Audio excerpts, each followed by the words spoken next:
భగవద్భక్తులారా, విష్ణు ప్రేమికులారా, పూరీ జగన్నాథ స్వామి చరితము, పూరీ జగన్నాథ ఆలయ వైభవాన్ని తెలుసుకునేటువంటి పరంపరలో భాగంగా ఈరోజు మనం నభ కళేబరము అనేటువంటి ఒక చక్కటి ప్రక్రియ గురించి తెలుసుకుందాం. ఆహా, చూడండి, అక్కడ ముగ్ధ మనోహర రూపమైనటువంటి శ్రీకృష్ణ పరమాత్ముని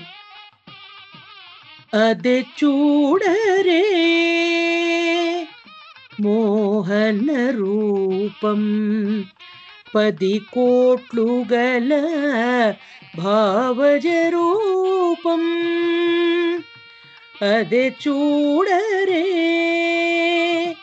మోహన రూపం 10 కోట్లు గల భావజ రూపం. వెలయగ 16,000 మగువలను అలమిన ఘన మోహన రూపం.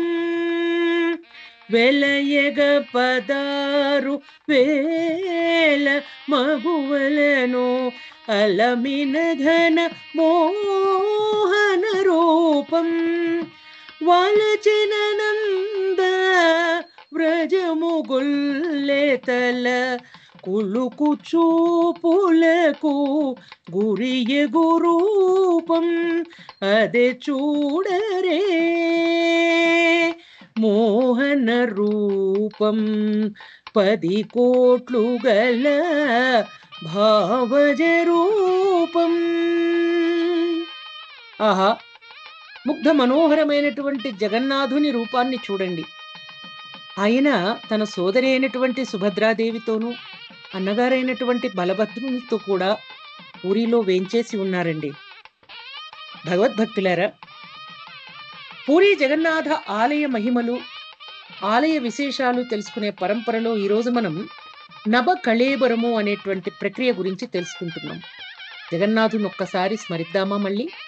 ఓం శ్రీ జగన్నాథాయ నమః, ఓం శ్రీ జగన్నాథాయ నమః, ఓం శ్రీ జగన్నాథాయ నమః. నభకళేబరము అంటే ఏమిటి? చూడండి, ప్రతి 14 సంవత్సరాలకు పూరీ జగన్నాథ ఆలయంలో ఉన్న జగన్నాథ, బలభద్ర, సుభద్ర విగ్రహాల స్థానంలో కొత్త విగ్రహాలు ఏర్పాటు చేయబడతాయి. దాన్నే నభకళేబరము అంటారు. భక్తులారా, ఒక విషయం జ్ఞాపకం ఉంది కదా, పూరీ జగన్నాథ ఆలయంలో బలభద్రుడు, సుభద్ర, జగన్నాథుడు ముగ్గురు కూడాను మనము అన్ని ఆలయాల్లోనూ పంచలోహ విగ్రహాలు, సాలగ్రామ విగ్రహాలు, రూపాలు చూస్తాము. కానీ ఇక్కడ చెక్కతో చేయబడినటువంటి రూపం ఉంటుంది. ఈ నభకళేబరంలో చూడండి, ఆ చిత్రంలో చక్కటి వేప చెట్టు పురుగులు లేకుండా, అంటే ఎటువంటి ఇబ్బందికర పరిస్థితులు లేకుండా శ్రీ మహావిష్ణువు చిహ్నాలైనటువంటి శంఖం, చక్రం, గదా, పద్మం భగవత్ ప్రేరణండి. అది ఎలా ఉంటుంది? ఒక వేప చెట్టు మీద బ్రాహ్మణోత్తములు, వడ్రంగులందరూ వెడతారు. వాళ్ళంతా చూస్తారు, ఒక చక్కటి వేప చెట్టు కోసం చూస్తారు. ఆ వేప చెట్టును జగన్నాథుడే నిర్ణయిస్తాడండి ఆ నభకళేబర ఉత్సవానికి. శంఖం, చక్రం, గదా, పద్మం ఆ చెట్టు యొక్క దారువు మీద చక్కగా కనపడుతూ ఉంటాయి, స్పష్టంగా కనపడతాయి. చూడండి, శంఖం, చక్రం, గదా, పద్మం. ఆ చెట్టు మీద ఉన్నటువంటి దాన్ని ఎంచుకుని, అంటే అనేక చెట్లు ఉంటాయి కదా, ఏ వేప చెట్టు మీదైతే ఈ చిహ్నాలు ఉంటాయో వాటిని ఎంచుకుని ఆలయ ప్రాంగణంలోకి తెస్తారు. తెచ్చిన తర్వాత విశ్వకర్మ అనే ఈ వడ్రంగులు, అంటే ఎవరైతే ఈ విగ్రహాలు చెప్తారో వాళ్ళను విశ్వకర్మలు అంటారు. ఆ విశ్వకర్మలు ప్రమాణం చేసి దైతపతుల సంరక్షణలో జగన్నాథుని విగ్రహ తయారీ మొదలవుతుంది. బలభద్ర, సుభద్రల విగ్రహాలు కూడా తయారవుతాయండి. వాటికి 3 వడ్రంగులు నియమించబడతారు. చూడండి, ఈ ప్రక్రియ అంతా కూడా చాలా గోప్యంగా, చాలా రహస్యమయంగా, చాలా చాలా శుచి శుభ్రతతో, చాలా చాలా శ్రద్ధాసక్తులతో, భగవంతుని యొక్క ఆజ్ఞ కింద అందరూ కూడా భక్తి ప్రపత్తులతో అనేక వేల సంవత్సరాల నుండి ఇప్పటికీ చేసుకుంటూ వస్తున్నాం. ఎవరినీ కూడా దరిచేరనివ్వరండి ఈ ప్రక్రియలో. దైతపతులకు విగ్రహాలను అప్పచెప్తారు. దైతపతులు అంటే బ్రాహ్మణోత్తములు. వాళ్ళకి ఎప్పుడైతే విగ్రహాలు అప్పజెప్పబడతాయో, ఆ అద్భుత ప్రక్రియ అనేటువంటిది ఒకటి ప్రారంభమవుతుంది. ఆ అద్భుత ప్రక్రియ ఏమిటి అంటే బ్రహ్మ పదార్థాన్ని మార్చడం. ఇక్కడేనండి ఉన్నది విశేషమంతా. దైతపతులకు ఎప్పుడైతే విగ్రహాలు అప్పచెప్తారో, ఆ అప్పచెప్పేటువంటి రోజున ఎంతో విశేషంగా ఈ బ్రహ్మ పదార్థాన్ని పాత విగ్రహాల నుండి, అంటే ఉన్న విగ్రహాల నుండి కొత్త విగ్రహాలలోకి, కొత్తగా చెక్కబడినటువంటి బలభద్ర, సుభద్ర, జగన్నాథ విగ్రహాలలోకి మార్చేటప్పుడు ఏ రోజైతే ముహూర్తం నిర్ణయించబడుతుందో బ్రాహ్మణోత్తముల చేత, ఆ రోజు పూరి నగరం అంతటా కూడా విద్యుత్ సరఫరా నిలిపివేస్తారు. నిలిపివేసి కళ్ళకు ఈ బ్రాహ్మణోత్తములు గంతలు కట్టుకుని విశేషంగా ఈ ప్రక్రియను ప్రారంభిస్తారు. చూడండి, ఒక గుండె రూపంలో ఉంది. బ్రహ్మ పదార్థం అంటే ఏమిటి అంటే ఒక అద్భుతమైన ప్రక్రియ అండి అది. కళ్ళకు గంతలు కట్టుకుని, చేతులకు పట్టు వస్త్రాలు కప్పుకుని, అంటే గ్లోవ్స్ అంటాం కదా, అలా కప్పేసుకుని బ్రాహ్మణోత్తములు ప్రధాన పూజారి గారు ఆలయంలోకి ప్రవేశిస్తారు. చూడండి, ఈ కుడివైపు ఉన్నదేమో పాత విగ్రహం, ఎడమవైపు ఏ విగ్రహం ముందైతే బ్రాహ్మణోత్తముడు కూర్చుని ఈ పురాతన విగ్రహం నుంచి ఈ నూతన విగ్రహంలోకి ఆ బ్రహ్మ పదార్థాన్ని మంత్రసహితంగా ఆయన స్వామికి సమర్పిస్తున్నారు. అసలు ఈ బ్రహ్మ పదార్థం అంటే ఏమిటి అంటే, చాలా మంది దాన్ని విశేషంగా ఏమనంటారంటే, ఎంతో అద్భుతంగా శ్రీకృష్ణ పరమాత్ముడి గుండె అంటారు. స్వామివారి గుండె అయినా లేకపోతే స్వామివారి శక్తి కింద మనం భావించాలి. భగవద్భక్తులారా, వినగానే బ్రహ్మ పదార్థం అనగానే ఎంతో ఉత్సుకతతో ఉంటామే. మరి ఏ పూజారి గారు, ఏ బ్రాహ్మణోత్తములు ఈ ప్రక్రియను చేపడతారో వారి అనుభూతి టండి అనిర్వచనీయం. ఎవరైతే ఈ కార్యక్రమాన్ని చేశారో వారిని మీ అనుభూతి చెప్పండి అంటే వాళ్ళ కళ్ళకా గంతలు కట్టి ఉన్నాయి, నోరు కూడా గంతలతో కట్టివేయబడతారు. వారు మంత్రాన్ని లోపల పఠించుకుంటూ స్వామి సేవ చెయ్యాలి. ఎంత గోప్యంగా ఈ ప్రక్రియ జరుగుతుందంటే చాలా అద్భుతమైన ప్రక్రియ ఇది. పాత విగ్రహాల నుండి కొత్త విగ్రహాలకు బ్రహ్మ పదార్థం అనేటువంటి దాన్ని మార్చడం. వాళ్ళని అడిగారట చాలా మంది, ఎవరైతే ప్రధాన పూజారి గారు ఉన్నారో, ఈ సేవ చేశారో, వాళ్ళని అడిగితే వాళ్ళు అంటారట, అనుభూతి అనిర్వచనీయం అండి, ఏదో కదులుతూ ఉంటుంది మా చేతుల్లో. ఆహా, కదులుతూ ఉంది, అదే బ్రహ్మ పదార్థం, అదే స్వామివారి యొక్క ఉనికిని చాటేటువంటి బ్రహ్మ పదార్థం. స్వామివారు ఉన్నారా, భగవంతుడు ఉన్నాడా అనే వారికి ఉన్నాడయా, దేవుడున్నాడయా, కన్నులకు కనిపించకున్నాడయా, ఉన్నాడయా, దేవుడున్నాడయా, కన్నులకు కనిపించకున్నాడయా. కన్నులకు కనిపించట్లేదు కానీ అంతయు నీవే హరి పుండరీకాక్ష, చింతనాకు నీవే శ్రీ రఘురామా, కులమును నీవే గోవిందుడ, నా కలిమియు నీవే కరుణానిధి, తలపును నీవే ధరణీధర, నా నెలవును నీవే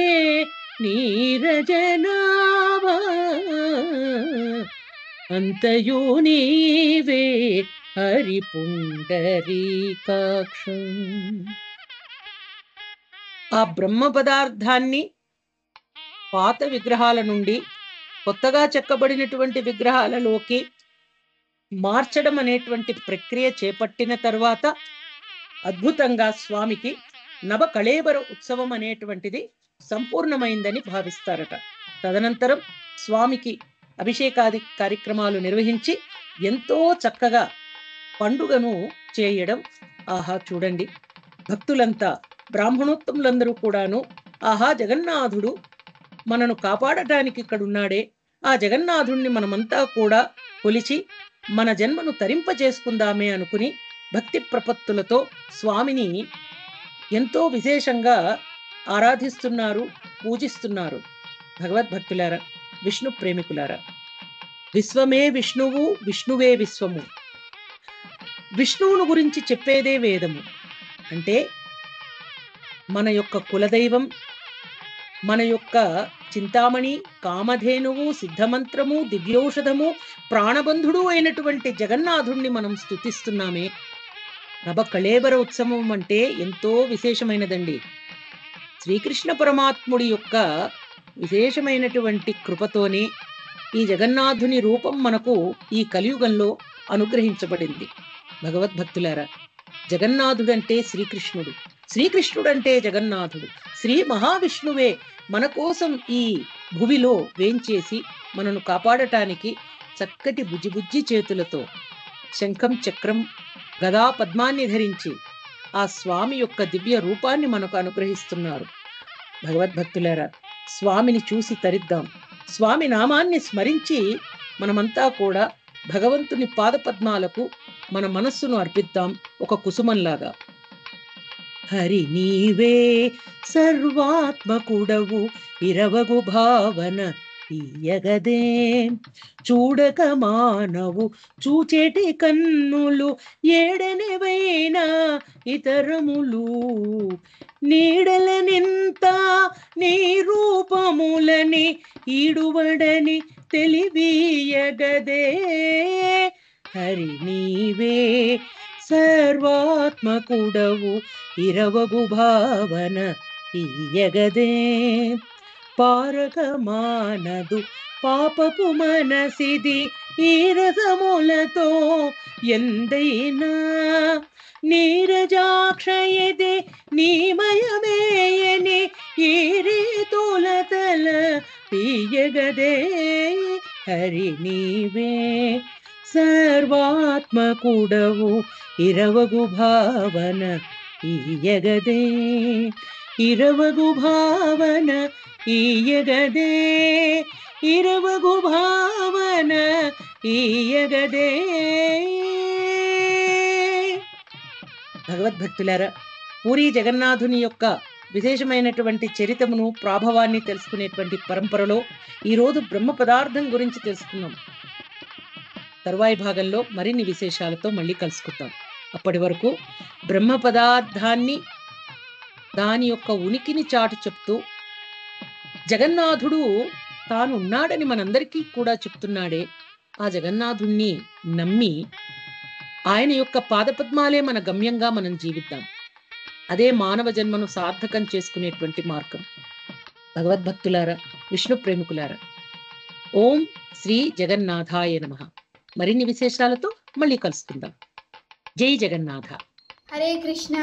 శ్రీరామ రామ రామేతి రమే రామే మనోరమే, సహస్రనామ తత్తుల్యం శ్రీరామ నామ వరాననే.